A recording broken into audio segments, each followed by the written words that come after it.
Mesdames, Messieurs, peuple congolais, Jean-Marie Michel Mokoko aurait-il, en 2016, après le hold-up électoral, c'est-à-dire après les présidentielles qu'il a gagnées, aurait-il voulu intenter ou formater un coup d'État contre Sassou Nguesso, un coup d'État organisé depuis le Gabon avec les éléments français? Ce qui est dans les dossiers. Mesdames, Messieurs,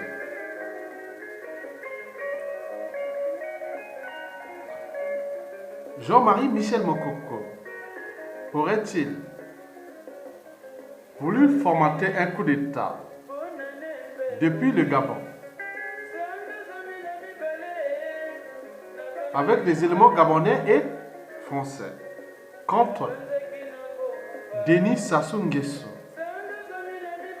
le dictateur du Congo-Brazzaville, qui est là au pouvoir depuis presque 34 ans. D'abord, la première phase entre 1979 à 1992, puis une courte période de démocratie de 92 à 1997, puis un coup d'État sanglant Force Afrique de 97 qui est toujours d'actualité puisque le dictateur antisocial et criminogène est toujours là. Mesdames, Messieurs,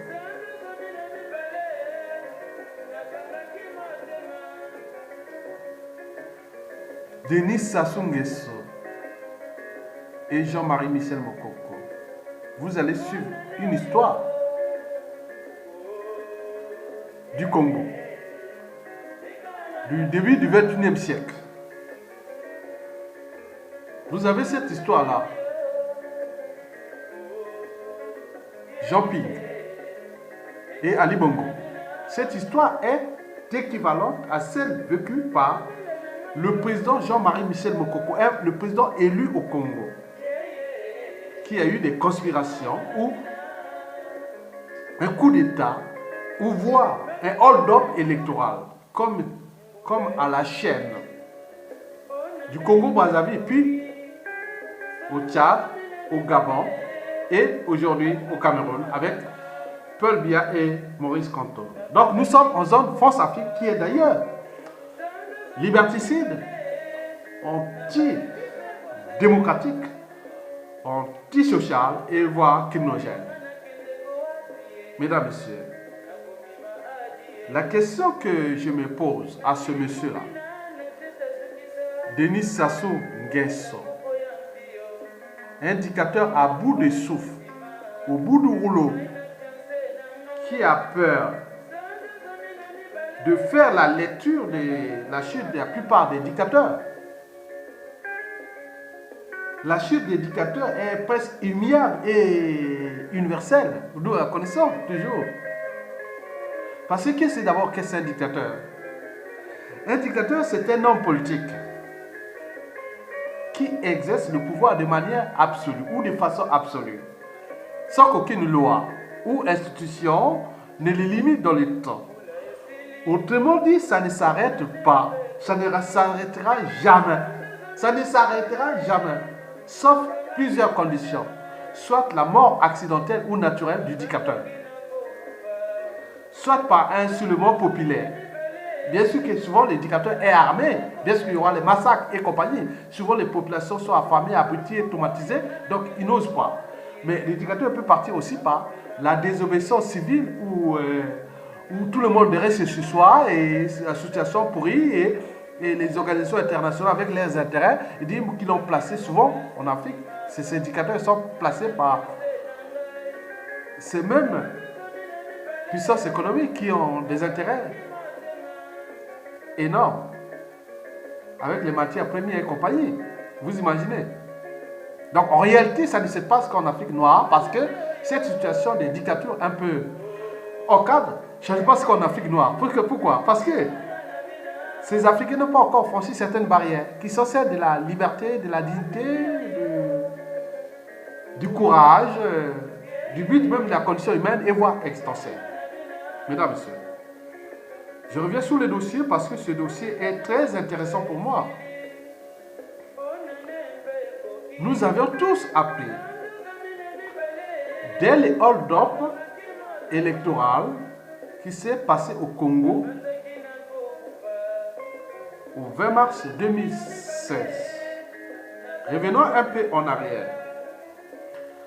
Sassou Nguesso, après son coup d'État sanglant de 1997, un coup d'État 100% France Afrique pour placer un pion, replacer un pion, Sassou Nguesso. C'était pendant le chiracisme, avec la cohabitation des socialistes, sous la gouvernance de Lionel Jospin. Et vous connaissez tout cet remêlement, avec les intérêts intangibles de la France, vous connaissez. 2002, Sassou Nguesso, après 5 ans de période de transition flexible. Et pendant ce temps, il y a eu des massacres de population. On parle de plus de 500 000 morts. Et majoritairement dans la partie sud du Congo. De la région de Brazzaville jusqu'à Pointe-Noire. Et puis, il organisa les élections présidentielles. En 2002, après, ils avaient monté une constitution à sa, oui, on dirait la 5e, c'était la 5e constitution au 6e du dictateur. Donc il fait la constitution, voilà. Donc c'est les prêt-à-porter sur mesure, voilà. Donc il fait les élections en 2002 avec 10% de participation. La population du nord au sud et autres, c'est leurs affaires, on ne veut plus parce que là, ça nous dépasse. Parce que déjà, il y a des morts partout. Il y a des cadavres partout. Que des cadavres, des cadavres, des cadavres. Donc il passe. On fait là. 2002 à 2009. Sassou est dictateur. 2009 à 2016, où devait se terminer sa présidence, comme c'est écrit dans sa propre constitution. 2 mandats, ni plus ni moins. En 2015, il organisa un référendum où 10% de la population allait voter. Et parmi ces 10% des populations qui sont allées voter, 95% non. Monsieur, avec son cynisme, avec l'accord de François Hollande, et ils ont dit non, mais écoutez, bon, il n'y a pas de souci. On passe. On en fait des fautes de nègres, nous avons un nègre de service, on passe, quelle que soit la casse. Ça se trouve pendant ce coup d'État constitutionnel, il y a eu plusieurs morts, et majoritairement des jeunes. Et on parle des jeunes, et tous ces hommes politiques-là, ils parlent des enfants, petits-enfants et autres. Mais à côté, ils ont tué là-bas en Afrique, puisque c'est des Noirs, entre Noirs.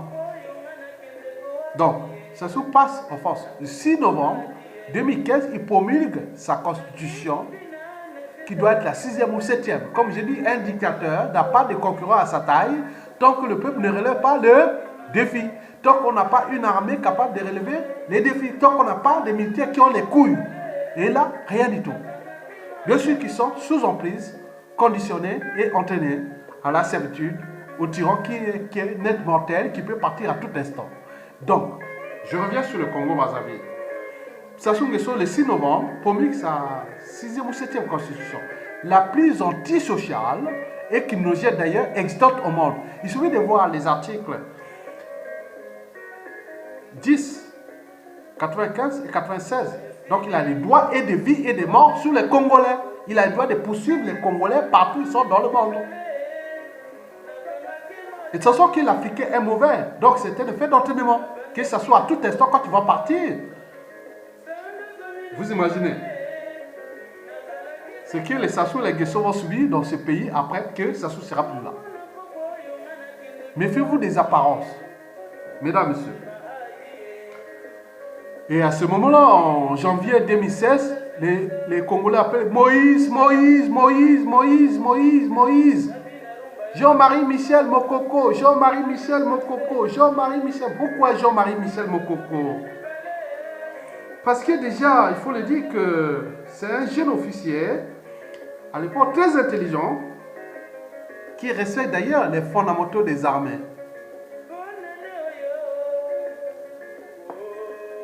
Tous les problèmes de la fin de la guerre froide et du mur de Berlin, la géopolitique sous-régionale du Congo, du Gabon, du Cameroun, tout ça, le monsieur-là était là. Jean-Marie Mokoko, l'homme de synthèse. Il a rencontré même Mandela. Il est là, Jean-Marie Michel Mokoko, un intellectuel, un homme intelligent qui a l'esprit de synthèse. Donc, le peuple dit Jean-Marie Michel Mokoko. Bon, donc, à ce moment-là, Sassou Nguesso l'avait mis à l'extérieur pour les histoires de la Centrafrique, où Sassou Nguesso et Idriss Déby étaient des pompiers pyromanes. Ils s'aimaient là-bas. Donc, Mokoko s'est retrouvé dans un piège à con. Donc, il dit non, la situation n'est pas comme ça. Donc, il faut que je reparte me représenter parce qu'il a failli même perdre sa vie au Centrafrique. Jean-Marie Michel Mokoko, plusieurs fois, Sassou a mis un ennemi à l'extérieur. Même si on est de la même région que je vais vous expliquer par la suite. Et donc, Mokoko s'est retrouvé dans un piège un peu. Donc, la situation, l'opportunisme de cette situation avec le peuple qu'il appelle, oui, il part de Bangui, il arrive de Bangui le 9 février 2016 à Brazzaville, l'aéroport de Brazzaville, vers 19-20 h. La voiture caillassée, le chauffeur dans le son, Mokoko a failli perdre sa vie. Donc, on savait bien que on était dans un terrain hostile. Terrain hostile. Bon, donc ils ont fait toutes les procédures et autres, mélangées, tout ça, mais miracle, Mokoko, sa candidature est validée. Donc Sassou Nguesso voulait faire premier et deuxième tour avec ses accompagnateurs, les Kolela, comme tout ça, mais là tout est faussé. Donc il fait ce qu'on appelle le coup KO. Il n'y a plus de deuxième tour, maintenant un seul tour. Donc au premier tour, depuis la mobilisation, parce que depuis 2002 jusqu'à 2016, les taux de participation ne dépassaient pas 10%. Mais avec la présence de Mokoko, le taux de participation atteint 70%. Surtout dans les grandes villes comme la ville pétrolière, économique et autres, Pointe-Noire. C'est énorme. Il y avait du monde. Brazzaville, c'est un peu géopolitique, un peu spécial, mais dans tous les pays, même dans la troisième ville, ou à Dolisie et toute compagnie, mais c'était vraiment une rouée vers l'or de Mokoko. Mais ils ne savaient pas qu'ils étaient en terrain miné déjà à l'échelle endogène, mais aussi exogène, c'est-à-dire France-Afrique. Donc, Mokoko, élu en fausse, on tous les trucs, il met des comptes, commissions et autres pour avoir les vrais résultats. Donc, en fausse, autres, ça se trouve à minuit. D'abord, Internet zappé, tous les télécommunications zappées. Il prononce ces élections à minuit par un monsieur qui est de la tribu de Mokoko. Il pleurait que non, si tu ne prononces pas que ça soit gagné, je vais te tuer. Donc, le gars pleure, il est toujours là, un certain bébé, qui est devenu la honte. Vous voyez l'histoire de Pétain. L'indignité des généraux et autres. Nous aurons ça au Congo. Donc il y a des gens indignes, les magistrats indignes, il y a beaucoup de choses qui vont arriver au Congo. Donc il pleurait. Non, vous n'allez pas me tuer. Prononce l'élection que ça soit gagné. De 8% qu'il a eu, il se retrouve à 60. Oui, il a eu quand même une part de. C'était drôle et rigolo à la fois. L'Afrique, qui n'a pas encore franchi les barrières de la raison, de la conscience. Voilà. Sassou Nguesso passe en force. On passe au mois d'avril, bon, 2016. Bon, c'est bon.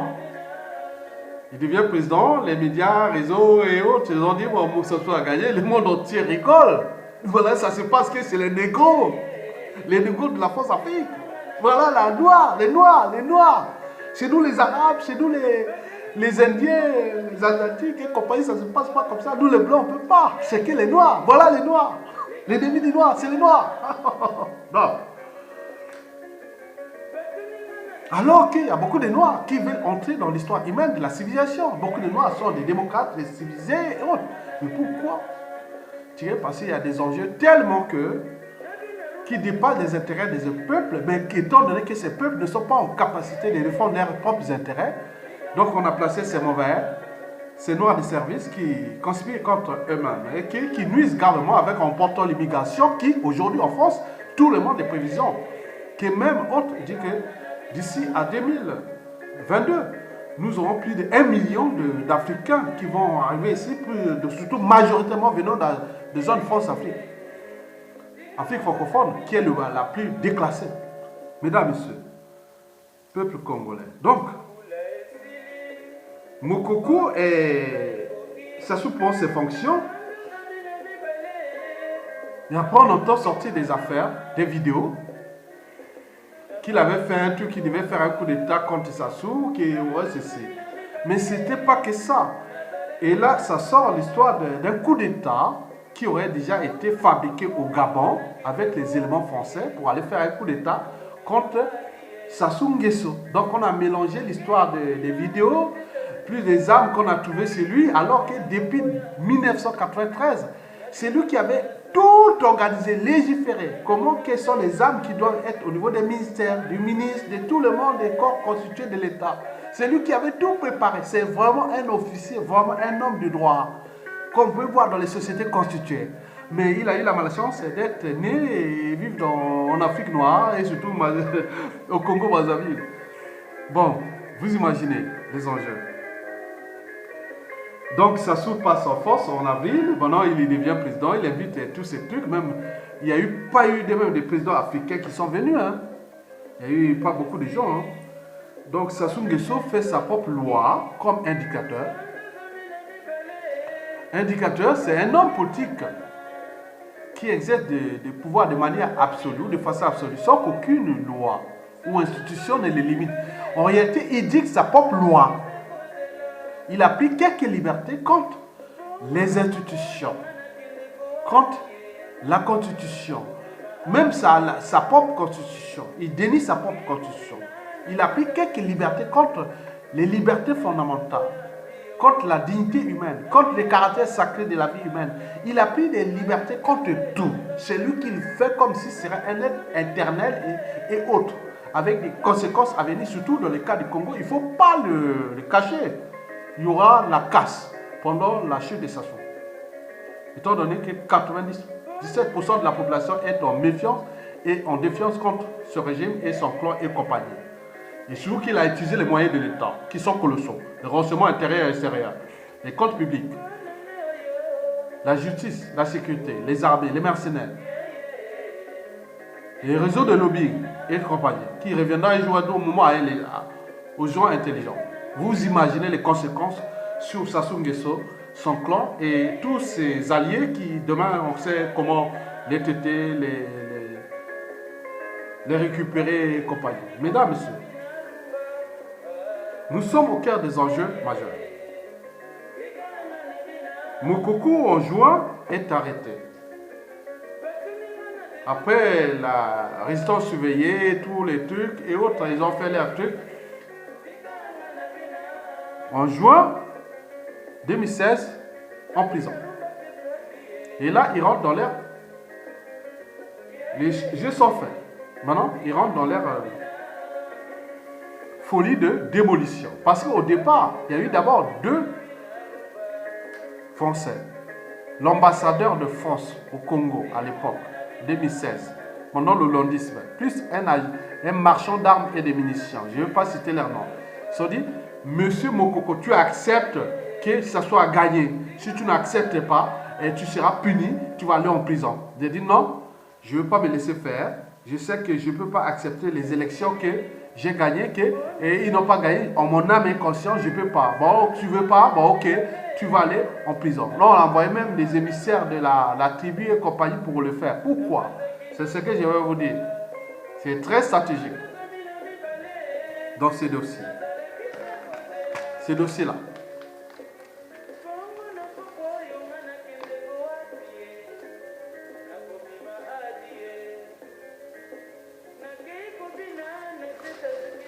Ce dossier-là, où j'ai la comparution devant le tribunal, au tribunal de grande instance de Paris. Je ne suis pas le seul. Je vais en comparution devant un juge d'instruction suite à ces dossiers. Donc, pour aller plus vite, Mokoko, on l'a trouvé des chefs d'accusation.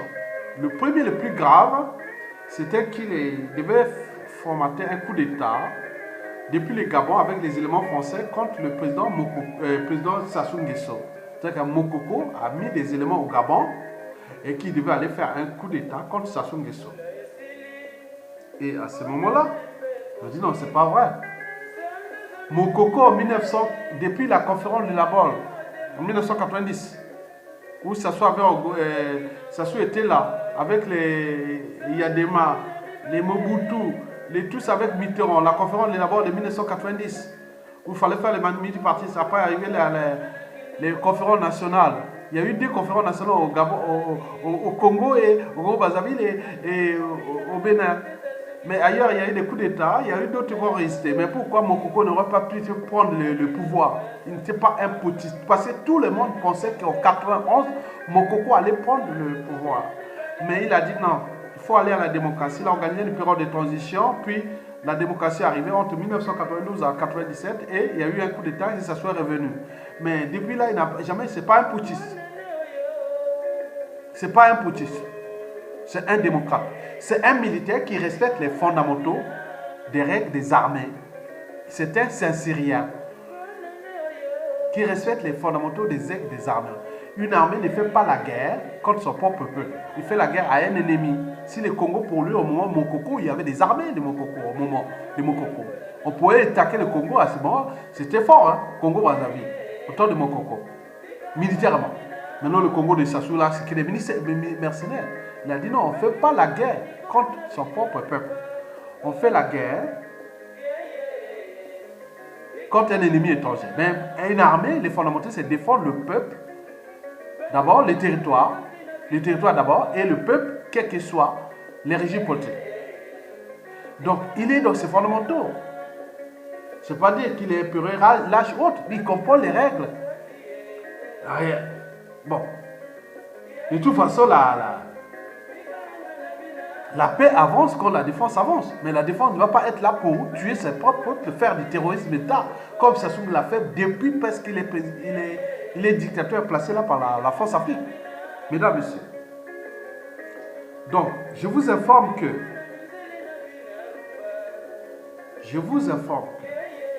ils ont mis les chefs d'accusation que Mokoko veut faire un coup d'État contre Sassou Nguesso depuis le Gabon. Avec Ali Bongo et point des éléments parce qu'il y a beaucoup de choses dans ce dossier. Il touche la famille de Bongo et autres. Je ne vais pas le citer parce que c'est un dossier que je veux passer en comparution devant le juge d'instruction d'ici la fin du mois de novembre 2018 à Paris. Et je ne suis pas le seul. Il y a d'autres éléments qui sont... Moi, je viens dans le cadre de mon blog Congo Objectif 2050 que j'ai publié cet article. Je suis impliqué dans ça. Il y a aussi la voix du peuple. Il y a des éléments et tout ce monde est impliqué là parce que nous avons été aux intérêts des uns et des autres qui ont fait des affaires avec Sassou Nguesso pour le cadre de ce coup d'État imaginaire. Et pourquoi imaginaire? Pourquoi? Parce que déjà, je m'interrogeais. Je dis non. L'institution militaire au Congo-Brazzaville, et personne ne peut le nier, quand ils me voient à Yatonga, ils savent, l'institution militaire est dans 3 tribus d'une région qu'on appelle la région de la Kivette, à cheval sur l'équateur, au Congo-Brazzaville. Donc, vous avez les Makwa sur l'équateur, dont moi et Mokoko, où il y a le plus grand nombre d'officiers militaires et compagnie. Après, au milieu là, la tribu de Mariengwabi, Yombi Opango, et puis celle de Sassou Nguesso. En termes de volume de population d'intellectuels autres, c'est d'abord les Makwa. Ce sont bavus. Après viennent les Kouyou de Mariengwabi, après Sassou Nguesso. Donc Sassou Nguesso, pour asseoir son pouvoir, était obligé de s'associer là. Donc s'il pouvait faire un coup d'État, j'ai interrogé tous les réseaux. Non. Ça ne partait pas de l'extérieur, ça devait être là. Soit les deux de Mariengwabi et l'autre de Sassou contre Sassou Nguesso. Mais au vu de la situation géopolitique, parce que le nord, c'est 40% de la population. 60% de la population, c'est au sud, là où ça soit massacré. Donc il y a des enjeux majeurs qu'on ne pouvait pas parler comme ça. Donc nous, on ne dirait pas essayer un peu de comprendre ça. Donc, militairement, si on pouvait faire un coup d'État contre Sassou Nguesso, ça ne partait pas de l'extérieur. C'est là où se concentrent toutes les institutions militaires. On connaît tous les réseaux. Nous avions, moi, j'ai combien d'officiers qui sont au niveau de la famille, au niveau de... Voilà, je ne veux pas vous le dire. Donc on a interrogé, on dit non, non, c'est pas possible. On veut voir si Sassou fait du mal à Mokoko et à ce moment, on prendra notre responsabilité. Parce que c'est le seul qui peut nous protéger contre, historiquement, ce qui pourra se passer et si Sassou tombe ou autre. Parce qu'avec le mal qu'il a fait dans le sud Congo, c'est-à-dire 2/3 de la population, 2/3 de l'économie, 2/3 des crimes qui se sont commis dans le sud. Le sud, c'est Brazzaville, la capitale, jusqu'à Pointe-Noire, la ville économique. Donc tout se concentre là-bas. Donc aujourd'hui, dans le sud, l'homme de certains, c'est Mokoko. Et quand il monte à Yatonga, dans le nord, moi, dans le nord, au sud, de l'est à l'ouest, je suis un homme de synthèse. Je suis un esprit qui est écouté au niveau de toutes les diasporas congolaises du monde. Donc, quand nous sommes des hommes de synthèse, donc on s'est dit non, il faut aller chercher la vérité. Donc, j'ai cherché d'abord la vérité. Est-ce que c'est vrai que cette affaire-là, Mokoko allait faire un coup d'État? Non, attends. On me dit, par des réseaux, hein, je ne veux pas vous dire, des réseaux périphériques. Non, on ne peut pas. Si il devait faire un coup d'État, ce n'était pas à l'extérieur du Gabon ou autre, c'est à présent, nous-mêmes, à Brazzaville ou autre, vous voyez tous les officiers, renseignements, tout ça, il y a beaucoup de gens de là qui viennent, on est entre nous. Donc on veut voir d'abord la situation par rapport à ce qui va évoluer. En réalité, Sassou, c'est terminé. Donc on cherche comment évoluer la situation parce qu'il n'y a pas que Sassou, il y a des enjeux périphériques, il y a des enjeux géostratégiques, beaucoup de choses qui sont là en train de suivre. Au moment venu, on prend la décision. Donc c'est pas ça. Donc j'ai eu cet élément, j'ai dit d'accord. Donc je reviens sur la place de Paris. Donc je vais voir maintenant d'abord les médias et autres. Donc j'ai vu le Nouvel Obs. Il publie le 13 juillet 2016 qu'un certain ancien patron des services français, de l'intérieur français, reconverti, qui fait des affaires avec le dictateur du Congo, Brazzaville. Ils ont tout détaillé, c'est bon, non. Premier élément, il est dans l'air. De cet article datant du 13 juillet 2016. Après, il y a eu Mediapart.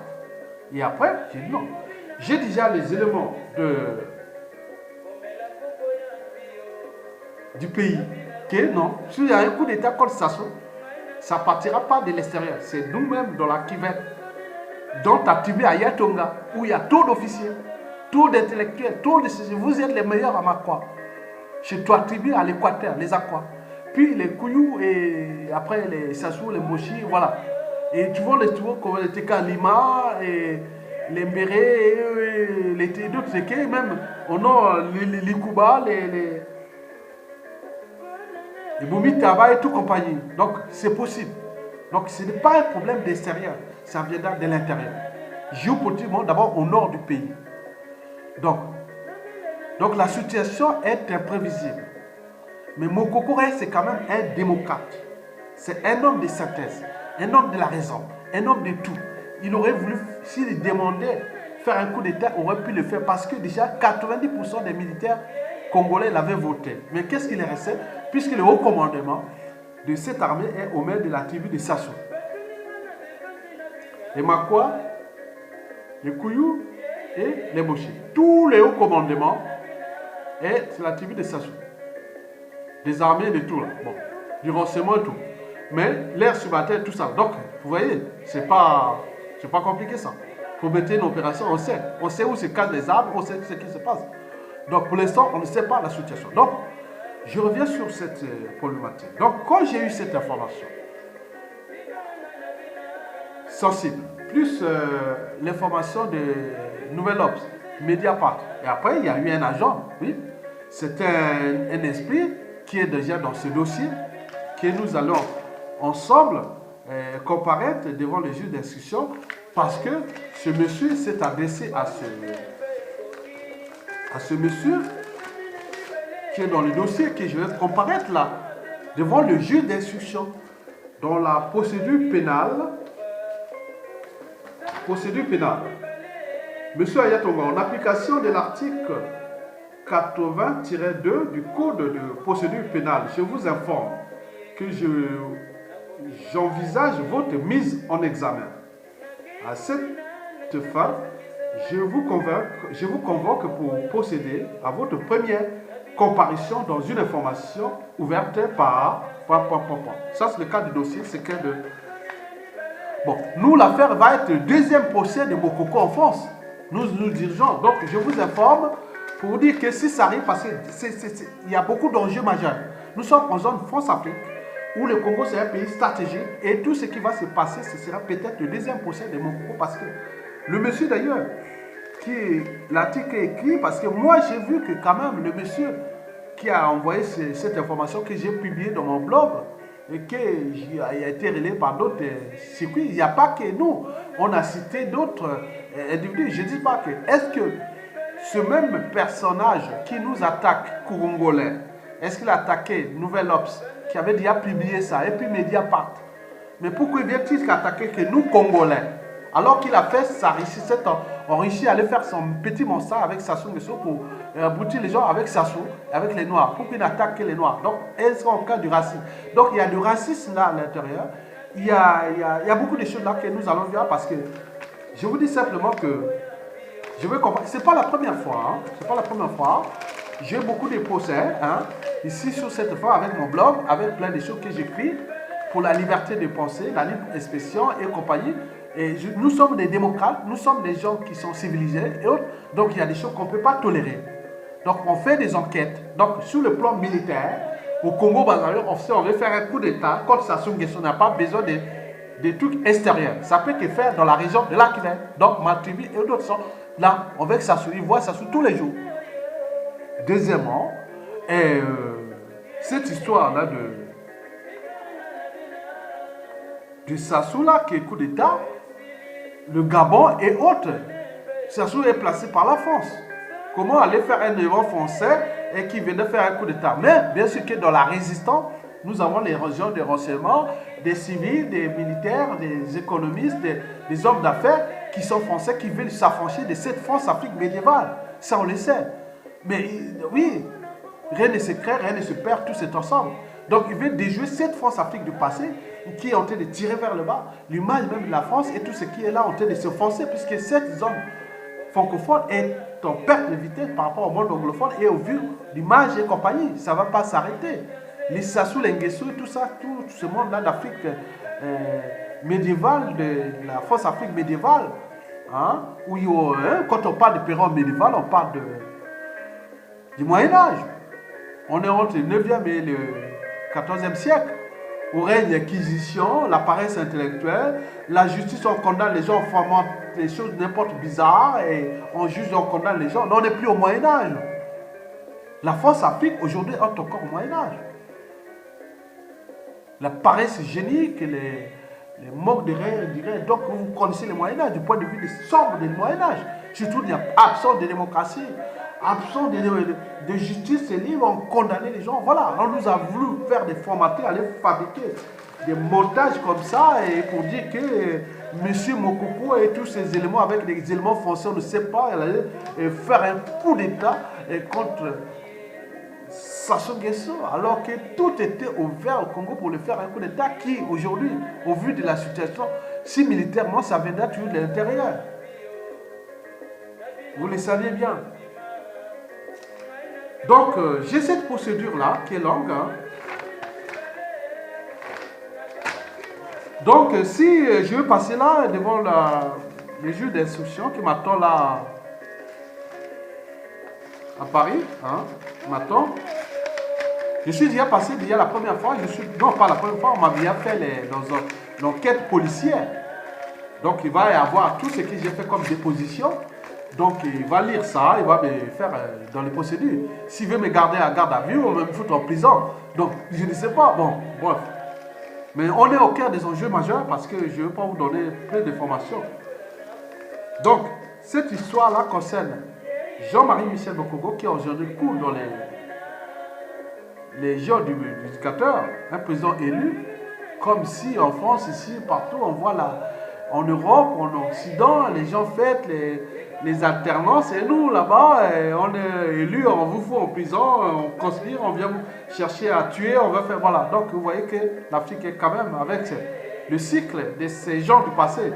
Nous devons les mettre hors d'état de nuit, d'abord à notre échelle sous-régionale, au Congo-Brazzaville, au Gabon, au Cameroun, au Guinée équatoriale, au Tchad, en Centrafrique, au Congo démocratique, en Angola, au Burundi, au Rwanda et compagnie.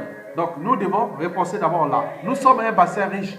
Donc nous devons redynamiser cette positionnement. Hein? Mais en attendant, c'est pas encore le jeu. Hein? Donc regardez. Donc je suis convoqué et voilà. Donc j'ai tout ça avec moi. Je vais aller me présenter d'ici peu de temps. Et donc tenez bien que voilà, le combat contre la dictature est dur et passionnant. Quand les gens viennent insulter les gens, chercher des dialogues et aller faire ça au moment que les deux ont en train de tuer les gens, laisser les haines, les rancunes, les règlements de compte, les contentieux historiques et même au niveau diplomatique, géopolitique et d'âme. Donc c'est compliqué. Parce que quand vous avez la puissance d'un pays avec des intelligences et des stratégies, mais ceux qui vous ont fait du mal, vous allez les récupérer, les têter comme les lapins, quoi. Donc, il faut voir que nous sommes au cœur des enjeux machin, il ne faut pas faire. Donc, cette histoire-là touche le Gabon parce qu'il y a des noms des familles des Bongo qui sont cités là. Les Bongo sont là dans ce dossier. Tous les Bongo. Donc, on ne va pas chercher ça. J'ai relayé seulement un article. Hein. Oui, j'ai publié, maintenant on m'attaque parce qu'ils savent que Aya Tongala, c'est le pilier de Mokoko, puisque c'est la même tribu. Leurs villages sont séparés de 1 km, ils connaissent entre eux. Donc on vient attaquer Mokoko en attaquant Aya Tonga. D'abord, ce procès est déjà dans ce cadre. Et puis, il faut tenir compte qu'au niveau des rapports de force, ils ont l'air d'un truc. On peut me condamner, mais bon.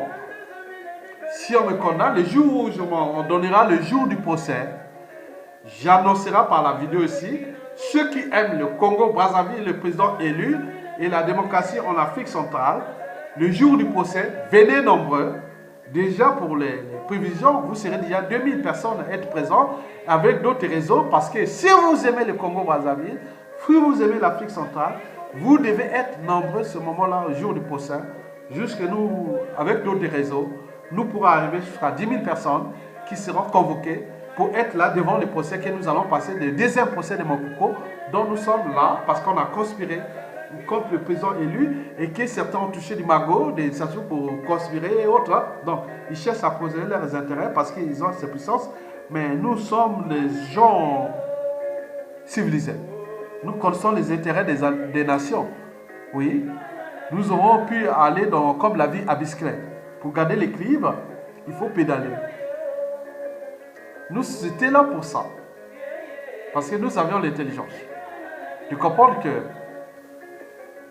le monde est un processus. On ne peut pas tout bousser comme ça. Mokoko, c'était pareil. Les intérêts forces Afrique et tout compagnie, nous les savions. C'est un processus. Malgré les trucs, comme on dit, la réelle politique. Nous connaissons la réelle politique. Donc, on aurait pu un processus avec Mokoko. Mais en laissant ça risque de se couler et à se voir dans une situation de chaos. Et dans les chaos, il y a toujours une régénération. Parce que moi, scientifique, étant étudié les sciences naturelles, maîtrise des sciences naturelles obtenues en France, sciences biologiques, sciences de la vie, sciences de la terre, sciences de l'environnement, évolution et autres. Donc, tout ce qui part des milliards d'années de la terre, passant par les paléotiques, les néolithiques et la civilisation, l'empire chinois, l'égyptologie, l'empire grec, romain, Jésus-Christ, compagnie, l'islam, le Moyen-Âge, la Renaissance, la révolution industrielle, le 19e siècle, la colonisation et l'esclavage, 20e siècle, 21e siècle, et tous ces mécanismes, des cycles de vie, énergie, matière, et d'écologie et tout compagnie, on est calé. Demain, nous sommes là parce qu'on a une conscience, on a une intelligence énorme. Nous sommes là pour arbitrer, positionner, trouver des synergies, des analyses, avec des outils d'aide à la décision qu'il faudra certainement les mettre en détail parce qu'on ne peut pas travailler ou prendre des décisions sans des données fiables. On peut tisser sur les données pour trouver des compromis, des consensus et autres, mais il faut d'abord des données fiables. Et nous, on a cet esprit. C'est cette génération africaine qui aurait pu être autour du président élu Jean-Marie Michel Mokoko à l'échelle du Congo-Brazzaville. Ce n'est pas parce que je suis de sa tribu, de Mokoko, et que je suis de la tribu, que nos villages sont proches, qu'on se connaît et autres. Non, ce n'est pas ça. Même si Mokoko, on le traitait, il est universel, il est éternel maintenant. Il y aura toujours des partisans et autres de Mokoko. D'où l'enjeu de laisser Mokoko reprendre son pouvoir et traiter le Congo dans un centre d'un dynamisme. D'abord, parce qu'on ne peut pas faire cette sous-région sans la sécurité. Et Mokoko, avec son esprit et cet esprit de synthèse, saura toujours le faire. Ne doutez jamais, parce que moi, à l'échelle du Congo, j'imagine déjà ma couverture aussi. Je deviens universel à l'échelle congolaise. Et quand je vois du nord au sud, de l'est à l'ouest, tout ailleurs, dans ma tribu, dans la partie nord, sud, est, ouest, on va là pour dire oui, on a besoin encore de ce genre parce que la situation des Sassou, la fin des Sassou, si on ne prend pas conscience, elle risque de se terminer dans une situation chaotique où le pays peut devenir une poudrière ingouvernable et avec des risques de règlement de comptes, de guerres asymétriques, de terrorisme d'État, des assassinats, de tout ce monde-là, traqué, des Sassou et des Nguesso et de tous ces trucs-là. Vous voyez déjà ça. Donc nous voulons être dans l'esprit des sociétés constituées, c'est-à-dire du droit. Le droit, d'abord, le respect des règles communes, des institutions, constitutions, et aussi respecter nos partenaires économiques. Et quand on compile les trucs, on peut trouver des synthèses et autres. Nous sommes dans une zone France-Afrique, francophone. On ne peut pas la transformer comme ça. Donc il faut toute une réforme, tout un processus qui peut être long, mais il faut déjà une volonté. Donc nous voulons apporter cette volonté d'abord à l'échelle du bassin du Congo, parce que c'est le bassin le plus riche du continent. Et nous avons un grand voisin qui est la République démocratique du Congo, qui certainement va s'affranchir de l'occupation Tutsi rwandaise et avec des impacts à venir contre les Tutsis rwandaises et autres. Donc vous connaissez toute cette région, il y aura des équilibres, des réenchaînements, il y aura des rééquilibrages de tous ces passifs et autres. Donc ça ne va pas, tu vois. Vous voyez, il y a des choses qu'on fait et après il faut rééquilibrer. C'est comme on vous prélève trop et après on vous remet ça et vous allez progresser trop et autres. Donc il y a des choses d'équilibrage comme ça. Ça peut être aussi au niveau géopolitique, géostratégique et tout ce qui se passe va se passer dans ce bassin du Congo. Donc moi pour le reste, c'est pas grave, hein. On va payer des trucs, mais tout ce qui vont me faire là, je donnerai ça pour le compte du Congo. Parce que j'ai défendu d'abord un pays. Donc le moment du procès, vous aurez la vidéo du procès. Et vous allez voir et autres.